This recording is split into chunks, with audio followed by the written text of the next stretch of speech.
একেবারে সরাসরি তৃণমূল কংগ্রেসকে আক্রমণ করতে গিয়ে প্রধানমন্ত্রী নরেন্দ্র মোদী তৃণমূল কংগ্রেসকে উন্নয়ন বিরোধী বলে আক্রমণ শানিয়েছেন। তিনি বলছেন প্রধান নরেন্দ্র মোদীর বিরোধিতা করুন, কোনো অসুবিধে নেই, বিজেপির বিরোধিতা করুন, হাজারবার করুন, কিন্তু রাজ্যের মানুষের, পশ্চিমবঙ্গের নাগরিকদের অধিকার থেকে কেন বঞ্চিত করা হচ্ছে, এই প্রশ্ন আজকে তুলেছেন প্রধানমন্ত্রী নরেন্দ্র মোদী।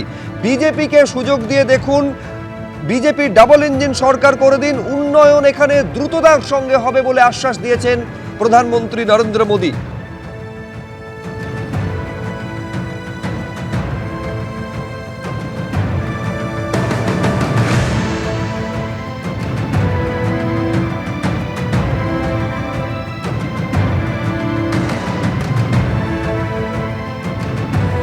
এ রাজ্যের জন্য অর্থ, প্রকল্প বা সদিচ্ছার কোনোটারই কোনো অভাব নেই বলছেন প্রধানমন্ত্রী, কিন্তু কাটমানি এবং কমিশনের গেরোয় সেই প্রকল্প আটকে যাচ্ছে। তৃণমূল মোদীর বিরোধিতা করবে, 100 বার তা করুক, কিন্তু পশ্চিমবঙ্গের উন্নয়নকে কেন তারা আটকে রাখছে, প্রশ্ন তুলেছেন প্রধানমন্ত্রী।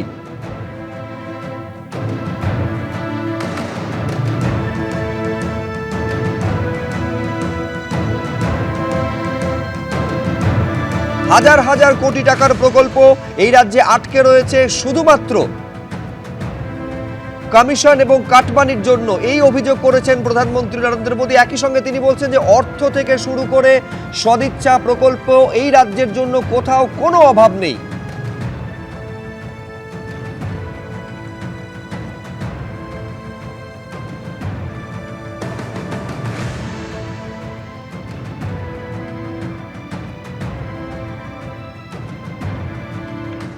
बराजगुली से कृष्णानगर तक 4 लेन बनने से नॉर्थ 24 परगना, नदिया, कृष्णानगर और अन्य क्षेत्रों के लोगों को बहुत लाभ होगा।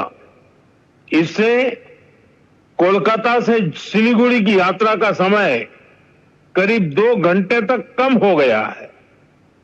आज बारासात से बराजगुली तक भी 4 लेन सड़क पर काम शुरू हुआ है। इन दोनों ही प्रोजेक्ट से इस पूरे क्षेत्र में आर्थिक गतिविधियों और पर्यटन का विस्तार होगा। রাজনৈতিক জাতীয় রাজনীতিতে বারে বারে বিহারের জঙ্গল রাজের প্রসঙ্গ সামনে এসেছে, বিরোধীরা সেই জঙ্গল রাজের প্রসঙ্গ বারে বারে উল্লেখ করেছেন, কিন্তু পশ্চিমবঙ্গের ক্ষেত্রে মহা জঙ্গল রাজের কথা বললেন প্রধানমন্ত্রী নরেন্দ্র মোদী। এই মহা জঙ্গল রাজ চলছে পশ্চিমবঙ্গে, সেখান থেকে মুক্তির দরকার এবং সেই কারণে বিজেপির আসা প্রয়োজন বলছেন প্রধানমন্ত্রী নরেন্দ্র মোদী। বাংলার জন্য উন্নয়ন প্রকল্প থেকে শুরু করে অর্থ, সদিচ্ছা কোথাও কোনো অভাব নেই, শুধুমাত্র কাটমানি এবং কমিশনের জন্য হাজার হাজার কোটি টাকার প্রকল্প বাংলায় আটকে রয়েছে বলে অভিযোগ করছেন প্রধানমন্ত্রী।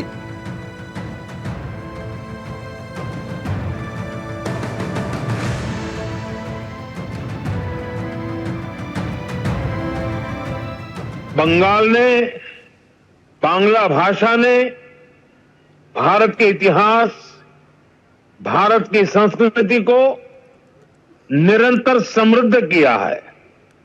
वंदे मातरम ऐसा ही एक श्रेष्ठ योगदान है। वंदे मातरम के 150 वर्ष पूरे होने का उत्सव पूरा देश मना रहा है।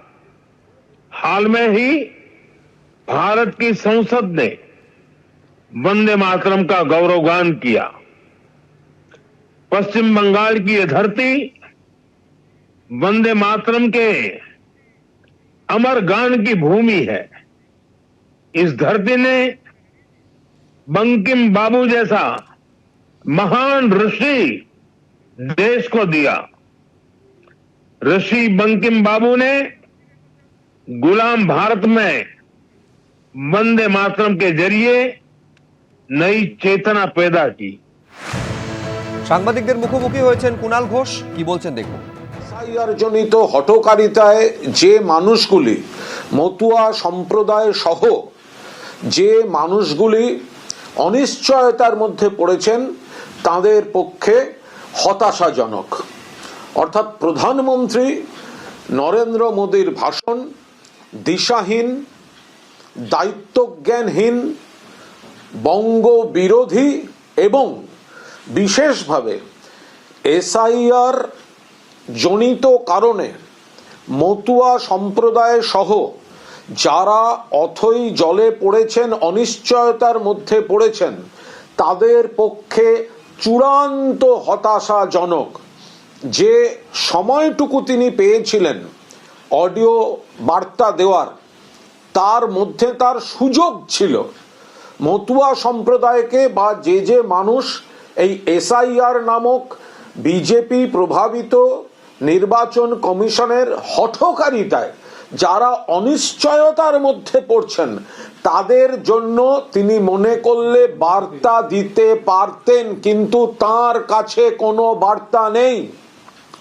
নরেন্দ্র মোদীর বক্তব্য থেকে আজ প্রমাণিত মতুয়া সহ যারা এসআইআর জনিত কারণে অনিশ্চয়তার মধ্যে পড়েছেন, তাদের আশু সুরাহার কোনো বার্তা নরেন্দ্র মোদী সরকার এবং বিজেপির কাছে নেই। প্রধানমন্ত্রী খালি হাতে এসেছেন। প্রধানমন্ত্রী বাংলার বকেয়া নিয়ে একটি শব্দ উচ্চারণ করেননি। বাংলায় 100 দিনের টাকা দেননি, আবাসের টাকা দেননি, 2 লক্ষ কোটি টাকা বাংলার বকেয়া, একটি শব্দ ব্যবহার করেননি।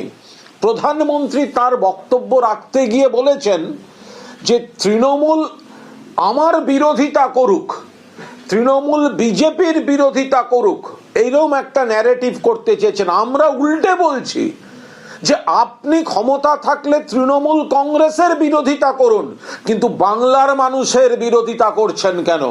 বাংলার গরিব মানুষকে কাজ করিয়ে টাকা দেননি, বাংলার মানুষকে আবাসের বাড়ি দেননি, বাংলার বকে আপনি তৃণমূল কংগ্রেসের বিরোধিতা করুন, গণতান্ত্রিক পরিসরে রাজনৈতিক বিরোধিতা করুন, কিন্তু সেটা করতে না পেরে আপনারা বাংলার মানুষকে আপনারা ভাতে মারছেন, অসম্মান করছেন, বাংলা ভাষাকে অসম্মান করছেন, বাংলা যারা বলছে তাদের অন্য রাজ্যে তাদের উপর নিপীড়ন চালাচ্ছেন, বাংলা দেশে পাঠিয়ে দিচ্ছেন বাংলাদেশি বলে।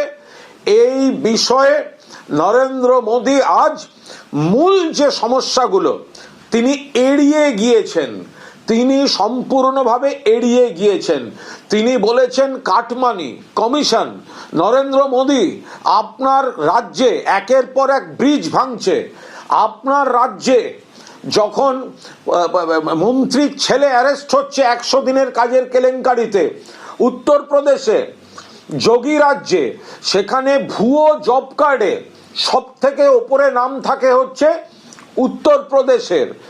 নরেন্দ্র মোদীজি আপনি রাজনৈতিক কুৎসা করছেন তৃণমূলের বিরুদ্ধে, কিন্তু আপনার সরকারি দফতর একের পর এক বিভাগের রিপোর্টে দেখিয়ে দিচ্ছে সারা ভারতবর্ষের মধ্যে পশ্চিমবঙ্গ উন্নয়নের ক্ষেত্রে মানুষকে পরিষেবা দেওয়ার ক্ষেত্রে সেরা কাজ করছে। অর্থাৎ প্রধানমন্ত্রীর সরকারি দফতরের রিপোর্ট প্রশংসা করছে, আর প্রধানমন্ত্রীর রাজনৈতিক সত্তা বিজেপির হয়ে তিনি বাংলার বিরুদ্ধে কুৎসা করছেন।